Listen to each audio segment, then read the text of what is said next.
Welcome to The Fence with your hosts, Mitch and Gar. We dive into all kinds of topics to help give a leg up to both first-time exercisers and people that want to get into strength training. Oh, yeah. What kind of topics do we cover, Gar?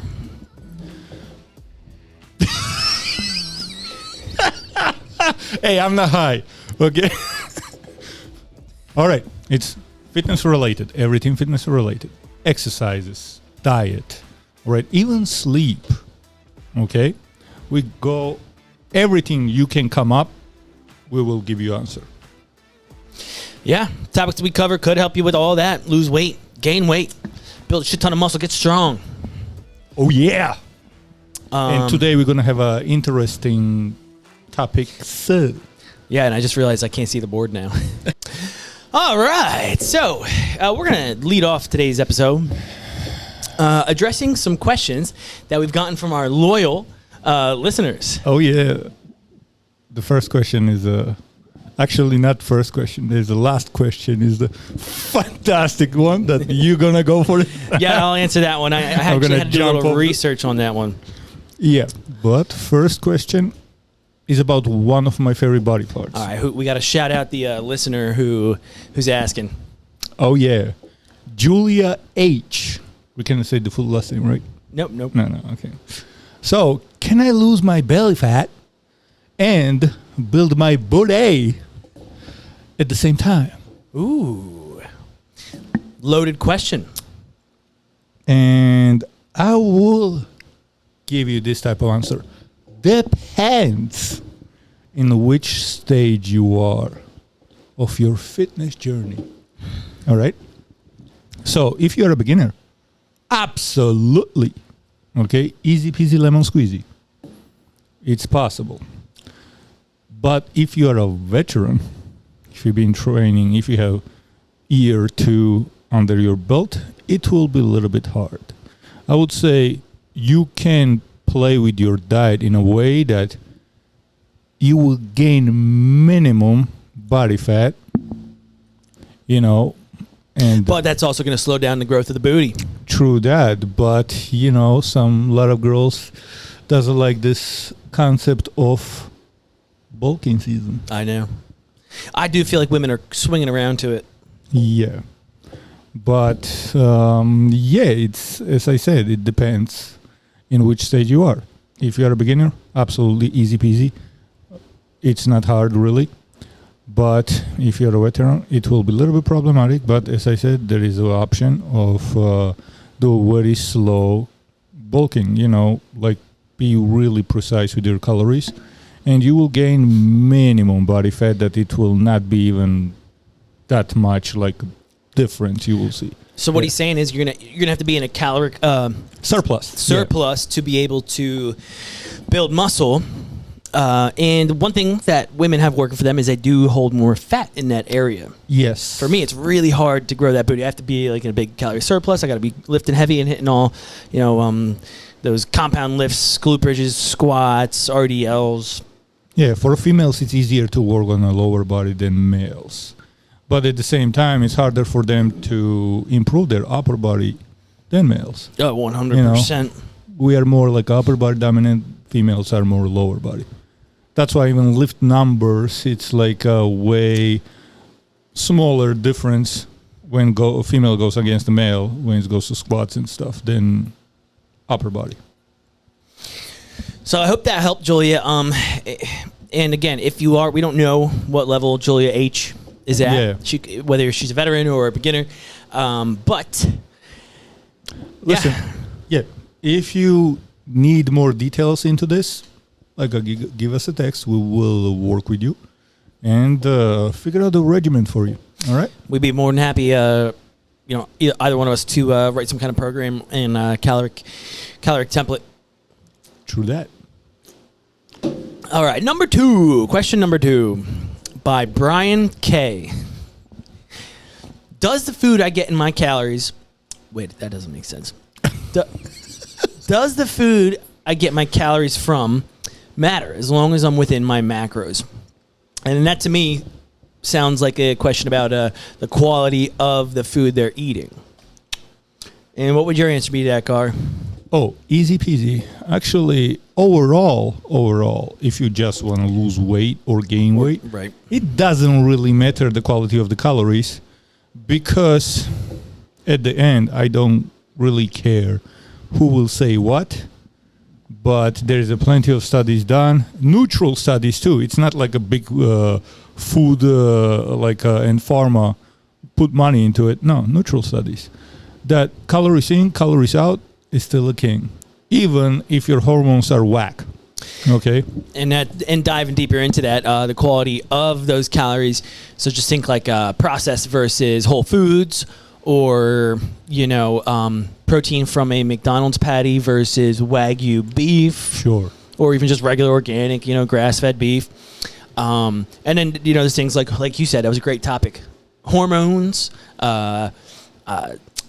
cholesterol, sodium, blood sugar, things of that nature would be affected by those choices. So if your only goal, like he said, is to lose weight or maybe gain muscle, then you can definitely get away. And I have done it before. I've done a pretty, I don't want to call it a dirty bulk, but I definitely wasn't getting super high quality foods and products. Yeah, sure. So overall it's like a nut, but at the end I would still suggest to have a good quality, because it that's what actually will do the trick when you are looking to improve, you know what I'm saying, overall, other than just losing or gaining weight. You know what I'm saying? So, and plus, junk food, processed food, it's easily consumable. You can consume it way easier than real food, whole foods. So the 1,000 calories from whole foods will be way harder to consume than 1,000 calories from processed foods. Oh, yeah. Yeah, get the freaking few Twinkies and that's it. 1,000 calories and you still are hungry. But not with the whole foods. What's that breakfast sandwich that I used to get from McDonald's? The McMuffin, maybe? Sausage, egg, cheese McMuffin? That thing, I don't remember how many calories are in it. It had to be 1,000 plus, I think. Oh, I'm sure. Super calorie dense. Yeah. And so, there's like a decent ratio between carbs, fat, protein in that. You're getting a lot of protein. And so that would be like, I'd eat like 2 of those for breakfast. And then for lunch, I'd eat a whole half of a rotisserie chicken, mac and cheese or mashed potatoes, and then green beans. Yeah. And for dinner, who knows? But who knows? Those were I remember the other 2 very well. Probably like chicken nuggets and oh boy, more mac and cheese. Who knows? And so it's not the best way, but it is a way, especially if you're trying to gain weight quick. Do a quick, dirty bulk. Or, again, I don't want to throw that term dirty around because you're not necessarily just shoving anything in your face. You still want to try to fall within those macros. But it just try to get a better quality. Yeah, just dirty in the sense of not like super high quality, organic, natural, grass-fed. Actually, blah, blah, blah, fresh. Yeah, actually, you can research the Mike Israetel. He's an exercise scientist. And he's been putting up some wild pictures sometimes of what type of food he eats while he's on a prep for a bodybuilding show. It's like he just throws protein bars and orange juice and stuff like that. I mean, in my opinion, that's a garbage. But as I said, at the end, it really works. You sounded kind of Italian when you said that. That's the garbage. That's the garbage. That's the we garbage. almost said the same way. Georgia, Armenians and stuff, we're doing this. You talk with your hands too? Yeah, hell yeah. It's just Italians are more this, and Armenians and stuff, we are more like, okay. what is it? All right. I was watching this segment, Gabriel Iglesias, Fluffy. Okay. He's a comedian, big fat, what is he? Hawaiian, maybe? I don't know, some kind of islander. Or no, he's Mexican. Never mind, he's Mexican. Okay. Definitely Mexican. And he was saying, like, Mexicans, when they get mad, they talk like this, head back and forth, like, pendejo. And then the Indians, they talk side to side, like, oh, it's a beautiful day in the neighborhood. It was pretty funny. He did it a lot better than I did. Hey, man. A for a try. Yeah, E for effort. All right, number 3. Number 3. You want to read it off? Jenna P.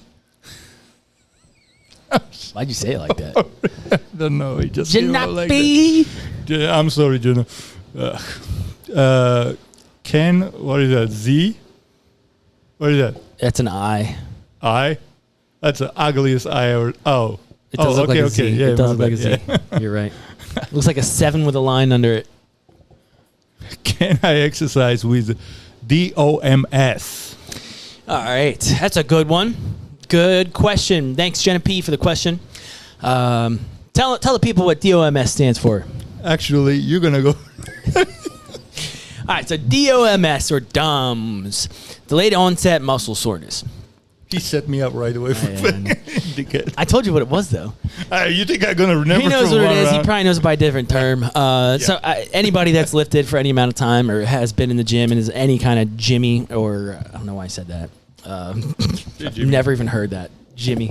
I'm a Jimmy. Has probably experienced delayed onset muscle soreness. And you might not even know what it means. And I talked about it for years and didn't know what it was. It's that soreness that hits on day 2 or 3. All right, so you hit a super hard workout. This happens very often. I find it common with legs, but it happens really with anything. If you're you have new stimulus, or you're going really really hard in the gym and you haven't adjusted to that current routine. Delayed onset muscle soreness is that. And so that's a great question. Can I exercise with delayed onset muscle soreness? And so that's where the beauty of now any compound lift, right? Your big 5 deadlift, or let's say just big 4 deadlift, chest press. Squat, press, pull. overhead press, right? We'll just use that as a good reference. They're very neuromuscularly taxing, and all of these workouts have like a recommendation on how often you should do them, and a lot of the times it's between 48 and 72 hours. So if you hit a heavy deadlift, don't go and hit the next day or the day after that. Wait, 2-3 days. But that's also going to pertain to if it's new stimulus or not, or if your body is adjusting really quickly. And what I mean is, how long is that soreness sticking around? Sure. And soreness isn't always a good thing. It's not a marker of a good workout per se, though a lot of people may operate like that, and I did for years. If you're not getting sore, it's one of two things. Either you didn't work hard enough, or it's usually a good thing that your body has adjusted to the program, and you may be ready to kind of move on, change where you're at, increase the intensity by either frequency. Don't forget, if you're getting sore, that's can be not enough nutrients too, because you are definitely incapable of recovery. And also it could be you're overworking yourself. So there's a lot of factors that go into it. But yes, Jenna, the answer to your question is yes, you can work out with delayed onset muscle soreness. You're just going to want to be strategic, and that's where smart programming comes in. And so if you hit that heavy deadlift on Monday, save your other compound lower body lifts probably to at least Tuesday, and then you hit a different one. So if you hit a heavy deadlift on Monday, go hit a different compound movement or pattern on Wednesday, and then go hit a different one on Friday. That's one option you could do. And then on Tuesday, Tuesday you do an upper body, so lower, upper, and try to give those particular muscles that you targeted in that compound lift, those muscle groups, enough time, 48 to 72 hours to recover. Yeah. Another way to think about it, though, too, there's this theory of, so if you're getting that sore, that means you probably went real hard. You probably went, sure, you're between 80 and 100% of your 1 rep max, right? Absolutely. Or maybe it was really high volume. Okay, we'll just stick with those two examples. But there's this other kind of like theory of working out there. I think Jeff Nippard talks about it a lot, and it's where you stay at like 35 to 60% of like effort, RPE, rate of perceived exertion, I believe, and you're able to do the same exact movements 5 days in a row. And there's a lot of research out there that you can actually build more muscle that way. I actually done that, yeah. And but that would be more of like a what's the word I'm looking for? More of a hypertrophy. Yeah. So you're gonna look good, but you can't really go and get super strong if you're training like that. Absolutely, yeah, that's true. Like I did that in the army. I've never tried that. I've always thought about it. I've always kind of wanted to. But there is another way. Another way. You can actually reduce that soreness too. I do legs 3 times a week, okay? Me too. I do, yeah. So I get a drumsticks, so need to like sometimes deal with them. So I do twice a week, go heavy, all right? I do squats, go heavy on the leg accessory and the high reps. And the same thing, and then I do deadlifts, same thing on another day. But in between, I have a day of like a super light, high reps work. Yeah. Just to move the blood in. Still exhausted, Don't get me wrong. It's not like I just do 20 reps with the 10 pounds and like, okay, I'm good. No, I exhausted. I still get the work done. All right? But it's a lightweight. I'm not going to tax my body. And right next day, I feel already good. Shocking. And that's a beautiful, beautiful tip because, again, if you're experiencing extreme soreness all the time, you're probably doing something wrong. Could be the nutrients, could be you're not getting enough rest, sleep, or you're just working too hard. And so deload weeks come in, and that's kind of what he's talking about. Not a week, but a deload day. Like you could affect your program with so many things: frequency, how often you're doing it, intensity, right? And like time under tension, and there's like one other that I'm forgetting, but those are deload week is definitely and the load, important. Like how much you're lifting, right? And so to change some of those factors for like a lighter day, that's genius and a great way to kind of be able to lift heavy but still not overdo it. I hope that answered your question. The last thing I'll throw in about that is hypothetically, if you hit deadlifts, hypothetically, I'm not saying this is the best way to train, but hypothetically, if you were to hit a heavy deadlift on Monday and you're feeling it on Wednesday, you're feeling super tight, you could do the exact same workout you did on Monday, but just like he said, super light, higher volume, and that's actually going to be a hack to get through that soreness. True. That's a hack to get through that soreness, and you can do that safely. I also find cardio is a great way, stretching, mobility, or a nice massage is an incredible way to kind of purge the body of all that lactic acid buildup and the metabolites in your blood that you got from all that ripping of your muscles. That's essentially what soreness is, and I recommend not to rest and not do anything when you're sore. That's the worst thing you could do because that soreness will stick around just that much longer. Oh, of course. I actually love doing biking. Any kind of cardio is my favorite way. It's fantastic. It's like biking is great. Biking, running. Great for the knees too. Jump rope. Yeah, that's the best for the knee. I had a client with a knee replacement. And then he got into biking a ton on the Peloton and in their neighborhood. And their neighborhood was hilly. It's like New Hope area. Nice. So it's just hills on hills on hills. And his knee is like stronger than I've ever seen it. Probably stronger than it was before he injured it. Yeah, I mean, after stem cell therapy, that's what they do mostly. They do biking a lot. Muy interesante. Oh, yeah. All right. We'll move on to the next question. Gar. Is it Mike? It's too much light. Yeah, Mike F. Mike F. All right. How do I build muscle? Lord Jesus. Loaded question. We can shoot rounds. You, me, Yeah, me, right. Yeah. Your first take. One of the first things to do is start exercising, my friend. That one's really basic. I was hoping you wouldn't take one of my good ones. Just start exercising, anything. Body weight's the best place to start.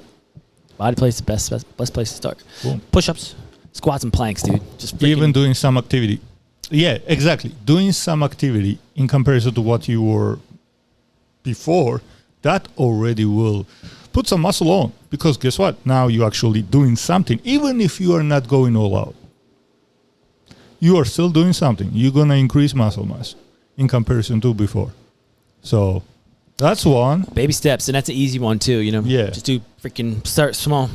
20 push-ups a day, 20 squats a day, 20-second plank. Or, if you can't do that, then just scale it and just slowly increase those numbers and then turn it into 50, then turn it into 100. And, break it into the little sets, turn them into a superset. 30 squats, 30 push-ups, 30-second plank. 3 rounds. You can do variations of it too. Bang, bang. There's plenty of stuff. So that's step one. Another good step, depending what level you're at, I'm going to say increase your calories. Oh, yes. I knew you were going there. Increase your calories depending on where you're at, depending on exactly what your goal is. But if it's just to build muscle, you didn't tell me if you were, you didn't tell us if you were overweight or any of that. So, but most likely you're going to want to increase your calories. And there's tons of good apps out there for that. There's a simple mathematical equation you can use for that. You can find it on Google. You can find it anywhere. But increase those calories and especially in particular protein. That is the food for your muscles. Oh, yeah. And actually carbs too. Yes. Yeah, it's like about them because... which is why my arms look bigger than Gar's, even though he can lift more. Hey, man, that's the one a really big minus of the carnivore. I know. You will never look full. You always look flat. But lean. Yeah, true that. But lean. Well, here you go. I got a tank next to me, and I'm looking like a high school student. Next. No, that's a little bit of an exaggeration there. Yeah, it will be weird if high school student has a beard full Dude, scale. you don't look old. That's not what I'm saying by this, but No, you could no, I'm pass just for like a 40, 45-year-old man. Huh? I said you could pass for like a 40, 45-year-old man. Probably. Yeah, But on the other token, like I could guess you're like, after talking to you, like you have good skin, really nice cheekbones, great eyebrows. So I could also guess you're like in your mid-20s, you know? Yeah, something like that. But I didn't spoke about that. I said this because of the size difference. Right. Because of the muscle mass. No, I know. You know, I look like a little child in comparison to this giant. Help me, I can't lift a milk jug. That was you during your recovery. Ooh, yeah, boy. Oh, yeah. Help me. Some of my clients still doesn't allow me to grab 8 pounds like a dumbbells. They think really? like, okay, I just put up a video of 500 deadlifts I can hold. And they're like, no. Dude, no. I say ride that wave. You're handicapped from now on. Like they have to lift their own weights. Oh, yeah, you know what? Extra cardio, why not? Right, yeah. What's another way Mike F can build some muscles? Muscles? Sleep, man. Sleep. It plays a very big role. I was on a Stan Efferding's seminar. He's the world's strongest pro bodybuilder. He is right now in the mid-50s, about 56 maybe, and he still squats 604 reps. And I'm saying good quality squats. He said, one of the guys, or like, hey man, what do you think about sleep? Like how important it is.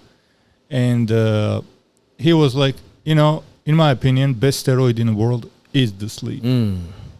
So, because, I mean, he's on a gear. Right now he's on a TRT, but still. But he was like, it doesn't matter. Like, you cannot neglect sleep because it does, even if you take it and you neglect sleep, you are not improving at all. And I know this is a really hard thing for young people to wrap their head around. I've always heard how important sleep was. Never made it a priority, you know, because I was working hard. I was working a lot of hours, trying to have some sort of social life, and sacrificing sleep, always. Sacrificing sleep. You know, as a younger guy, 3 hours a night was kind of like, for at least like 3 or 4 of the days out of the week. And then the rest I'd try to catch up a little bit, you know. But like, and I was able to operate. And then, you know, maybe 5-6 hours a week was like the norm for a while. I'm 30 now. And I've never tried to prioritize sleep more. I try to get 8. I think we need 8 hours minimum, or it's actually like our sweet spot, I believe, as males eat at least. And think about this. I'm trying to get you to wrap your head around it because you're going to be spending all this money on your gym membership, on equipment maybe, or maybe you just have the gym membership on supplements. Obviously, you're going to be, you're going to need that protein, that creatine, that whatever else. You're going to be spending money on gym equipment, gym clothes. You're investing, and then hours of your time, week in, week out.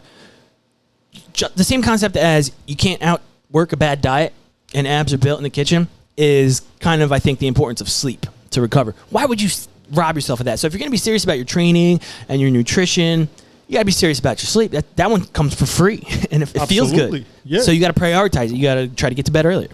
It just people doesn't understand that. That's the problem, the youngsters. You know, so we're because old I was now. the same. I mean, shit. Here's the thing: with the craziness I do, I still consider myself like being 20-year-old. But because I wish I did everything I'm doing right now then, but I was not physically capable of that. Yeah. No. Right now, I'm in a freaking fantastic shape. But even after the surgery. But yeah, I was always, man, it's like same thing like you, plus video games and stuff. I loved video games at one time. I stopped like playing them when I went to the army, but it's like I was barely sleeping. I was studying in an institute and freaking there was one Skyrim. I don't know if you I remember Skyrim. Yeah, Is that Dragon game? Yeah. Yeah. So when it came out, I was studying in the institute, bro. I didn't sleep for 3 days It's straight. like medieval or like Viking times. Something like that. Just like something like that. It's like it's set as a medieval times, but it's like a Valhalla and everything, craziness, mix of everything, pretty much. I remember that. I don't know if I think it was on Xbox. My last system was PS2. Yeah, I played on a PC. Okay. So. All right. But yeah. Sleep is important. Sleep. How else can we build muscle? So if you're already lifting and you're in the gym, obviously and this is a tough one for guys to wrap their head around for some reason because they love that pump, and I get it. You want the pump. You think the more it burns because of the lactic acid buildup, the more progress you're going to see. There's a cap on that. You can get stronger from that. 15 reps with your bicycle curls, 15 reps with your squats, and you will get a nice hypertrophic effect from it. But there's a cap on that. And if you want to build muscle, you need to lift heavy. And 15 reps with 20s might feel heavy by 15, but it's not heavy for 1 to 5. So you're going to need to lower your rep ranges. Lower your rep ranges and increase that weight. You're going to need some sort of progressive overload program. True that. Something smart and strategic, not going as heavy as you can every lift, but slowly ease into it and just to break it into the simplest of terms without getting fancy with like percentages and stuff like that. If you're bench pressing 95 pounds on Monday, the first of the month, Tuesday the second, Monday that next week, you maybe try 100. Or even if you will just do 1 extra rep, okay, that's already a crazy improvement. Yeah, do an extra. And we could get a lot into the science and of programming very smartly because then you're going to affect. Use all of those things: frequency, intensity, time, load, and you're going to use percentages, and you're going to have you could use like an undulating periodization or wave periodization thing. We could talk about that in another episode. But increase your weight, start lifting heavier, 2x3s, 5x5s, 4x4s. Get creative with it. There's literally no perfect one, but there's a way to use them all together, and we should do an episode on that actually. Oh yeah, let's rock and roll. Next question. Yeah, let's do it. Pete M. Should I know it looks like a Z still, but look at that. It's a lazy eye. It's a very lazy eye. That I never Mike F. That eye looks fantastic. That's an eye right there. Yeah. That is better. You're right. They all have the same pattern now. You can see how they just merge. Julia H. Hers was nice. Oh yeah, that's a perfect eye. That's pretty perfect. And the second one's pretty good. See, I get lazier as I go. Yeah. Anyways, Pete M. Should I be stretching before my workout? Absolutely not. No. Exactly. Don't stretch before you work out. Why not, Gar? Because listen, man, lengthening your muscle before workout is not going to do any justice for the training. But it's actually there's been studies that it actually there is a higher possibility of injuring yourself pretty much when you stretch before training. And you won't have as much strength or elasticity. Exactly. So you want that stretch reflex, you know what I'm saying? But God, how am I going to warm up for my training? Easy peasy. Dynamic warm up, man. Dynamic exercise. What's dynamic mean? Like pretty much for me, like I do a lot of, let's say, power movements, like explosive movements for it. Let's say jumps. That's perfect. Or my all-time favorite, it's not an explosive movement, but it's great. Walking lunges. Oh, yeah. I love that. Crucial. It's like do any kind of legs without doing those first. I just pop out 100 steps of a walking lunges, and that's good enough for that part. Yeah. Do some jumps. I'm just building up to there, and boom. Then I'm going to start actually warming up for my exercises. Yeah. So dynamic versus static. So stretching static. It's assisted. You're physically reaching out and holding a static or still position, whereas the dynamic is just active. And it doesn't have to be explosive. Explosive is nice. Ease into that. Obviously, I'm sure his first couple are like softer than the last ones. The lunges is a great example. Squats, things to target. Ideally, the muscle group maybe that you're targeting for your workout. It doesn't have to be the same full body warm up every time. Although I do that with many of my clients because it's just a great thing that you should be doing weekly anyway. True. But if you're in there really consistently and you feel pretty limber in areas that you hit. Target the area, if you're doing squats or something or deadlifts, open up those hips, get those hammies firing, glutes firing a little bit. Be creative with it. But dynamic is the way to go, Pete. Yeah, you can stretch after though. After is fantastic. Yeah. Save the static stuff for after. Yeah, buddy. All right, you can. Okay. I'll read Amy C's and you answer it. All right. Question from Amy C. How do I get abs fast? Ooh. Lipo. That's actually the way to go. That's the fastest one. And it's gonna hit that part exactly. That's the only way you can lose spot reduction of the body fat. Yeah. Lipo, Amy. Yeah, buddy. But anyways, that was a miserable year, buddy. But listen, okay, let's go. So it depends where you are right now in your journey. So of course you will need to be in a caloric deficit. All right. You have to be smart with your cardio. You have to be smart with your training. Sleep again is very important. And hydration, I want to say. Absolutely. But caloric deficit. That's what we'll start with. Yep. And counting which calories are more important. Yeah, I mean, definitely going to go down on the carbs. That's for sure. And you not carb free unless you're doing carnivore. But yeah, carbs are not the enemy. Or keto, yeah. Absolutely. I don't write any of my clients like carnivore or something. Everyone I write regular diets. I chose that journey because my body being messed up from army and I just wanted to keep nice and going. So carnivore been working for me perfectly. It could help, with getting abs for sure.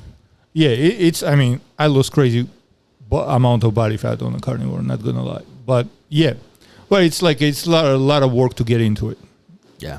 So pretty much it's strict keto. That's what it is.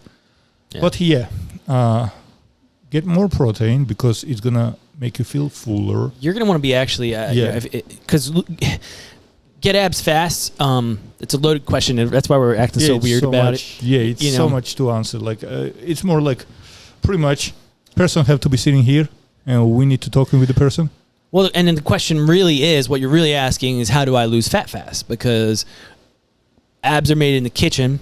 You can't spot reduce. Okay, that's like spot reduce is a term that we use in the personal training industry. How do I get abs? Do a bunch of crunches. No, you can't do that. How do I get lean arms? Do a bunch of curls and tricep extensions. No, you can build the muscle, and that is going to make it more noticeable. But to be lean, get abs, you need to be in a caloric deficit and be lower body fat percentage than you were. And so it's such a loaded question. True.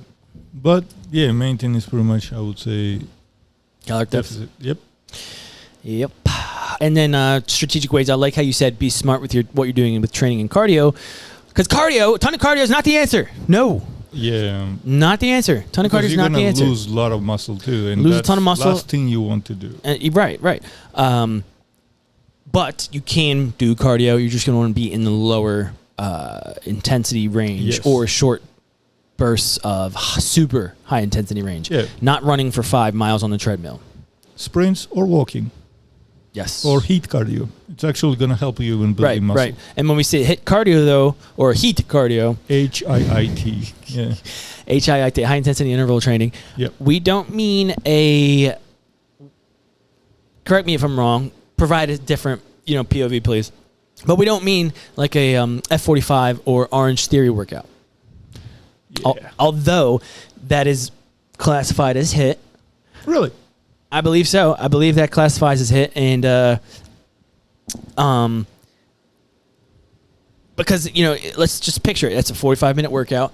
Unless for the most part, your heart rate's going to be really high and elevated the entire time, so you're going to be doing lighter weights, and so it's kind of the same thing as endurance training, as running. So it's still in that long range gray area you don't want to be in to target fat. Not that you can't lose fat doing it. Oh, don't get me wrong. We're just talking optimizing just targeting fat, not muscle and other stuff along with it. Proper heat cardio, it should be done like sprints, high heart rate, and then recover from it. Every doctor you will talk to, who understands this, they take enough rest to completely recover, lower their heart rate to the rest. But what does recover look like? It's not 60 seconds. It's not 30 seconds off. It's not. Sometimes it's 2 minutes and stuff like that. Yeah, longer. Yeah, 2 minutes. Exactly. That's what I'm getting at. People take longer breaks. That's the message I'm trying to push right now. Yeah, so same thing. Like if I do heat cardio, I'm gonna do like a 3-4 exercises straight. Like let's say rowers, kettlebell swings, jumps, and everyone's The favorite. dreaded burpee. Oh Is yeah, that that's what what you're I gonna was going for. Yeah, and then I'm like walking around, just walking. I'm not sitting. I'm walking and trying to breathe deep. Okay, till I will recover, and then going for again. And it does magic. It's like a sprint. And you will build muscle on it too. That will help you actually to get your abs faster. Yeah. Yeah, buddy. All right, moving on to the final question of the day. Oof. All you, buddy. All right. So, a question from Michaela J. Does semen have protein in it? And this is a good one. Thank you for this one. Oh yeah, he was so excited. So excited to answer this one. I can't say I have. Your eyes are still shiny as hell What do you mean? from the excitement. Oh yeah, exactly. They're gleaming. Oh yeah. So I can't say that I have off the top of my head a ton of knowledge on semen and the levels of protein therein. However, we did get this question submitted before we started recording today, so I did a little bit of research. I'm going to pull up this little article. All right. So this was a study done in the Journal of Andrology. All right. And so the question is, yes, Michaela, there is semen. I'm sorry, there is protein in a man's semen. I'm not going to ask why you needed to know the answer to this question. I'm going to leave that open to the imagination. And I'm just going to say you need some Jesus in your life. Just saying. But I too have heard that both male and female, there is a certain level of protein in that stuff. Now, that is a fringe study, and there is protein. The answer is yes, but let's get into the numbers here. I thought were really interesting. So in 100, I want to kind of find out how they performed this study. I don't know where it's going, but anyways, it's funny. Well, wait until you hear. So a fifth of alcohol, right? Bottle of vodka or tequila. Yeah. That's 750 milliliters. Okay. Just for reference here. Yeah. And so, in 100 milliliters, okay, so like a seventh of that bottle. So not a ton, but not a what's the word I'm looking for? Not to be, so it's a decent amount. So, a seventh of that, that's, I don't know, like a big cup. I don't know how many ounces that is. I'm not good at that math. So in 100 milliliters of semen, it contains 5 grams of protein. So That's actually not a lot, though. I feel like you'd be having to kind of chug half a pint of that stuff just for 5 measly grams. Oh, so boy. you tell me, Michaela J, if it's worth it to you or not. Now, you may be thinking to yourself, how many times would someone have to keep filling that half a pint glass up? I'm glad you asked, because a normal-sized ejaculation of the male is typically 2 to 5 milliliters. So that's not a lot. What's the math on that? 2 to 5 milliliters. That's like between 50 and 20 times, right? 50 times 2 would be 100, and 20 times 5. Yeah. So 50 to 100 times. I'm sure she's going to come out now with the question, but how about the minerals? Right. Well, that I don't know. So as they used to tell us in the Wizard of Oz that that means there's about 250 milligrams or 0.25 grams of protein in a nice hefty healthy 5 milliliter ejaculation, or as what is that movie, Mary Poppins, just a spoonful of sugar makes the medicine go down. Well, in this case, it's just a teaspoonful of semen makes your muscles get big. Anyways, I go to the church every Sunday on a Bible study.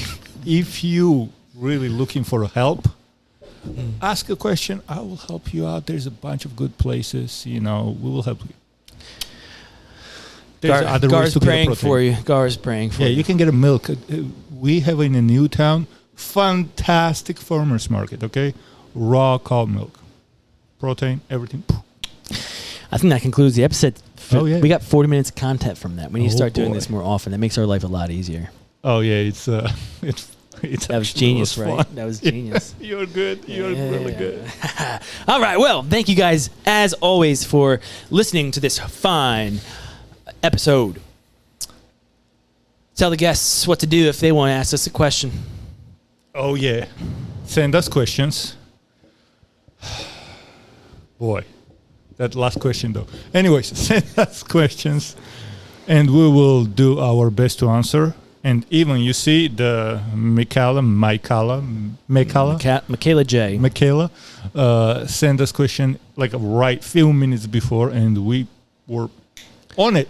Something I want to start doing is having like a live phone that people can call while we're like Actually, recording. that will be great. Yeah. I have to figure out how to do it. I know I can though. So, DM us, email us from. Come on, man. It's on you. Mitchell Black at what was it? Gmail.com. Woo!